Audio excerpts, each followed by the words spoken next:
একটি বনে থাকত এক ছোট কাঠবিড়ালি। তার নাম ছিল মিনি। সে খুব বুদ্ধিমান ছিল। একই বনে থাকতো এক লোভী ভালুক। ভালুক সব খাবার একাই খেতে চাইতো, অন্য কাউকে কিছু দিত না। একদিন বনে অনেক ফল ধরলো। ভালুক সব ফল নিজের জন্য জমালো। মিনি ভালুককে থামাতে চেষ্টা করলো, কিন্তু ভালুক কথা শুনলো না। সে বলল, সব ফল আমার। মিনি তখন একটা পরিকল্পনা করলো। মিনি ভালুককে বলল, ফল নষ্ট হবে। ভালুক বিশ্বাস করলো না। সে পাহারা দিতে বসলো। ঘন্টাখানেক পর ভালুক ক্লান্ত হয়ে পড়ল।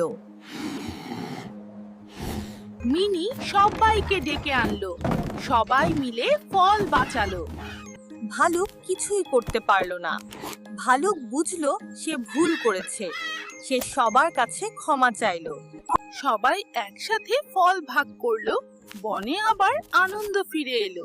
সবাই শিখলো, লোভ নয়, ভাগই সুখ।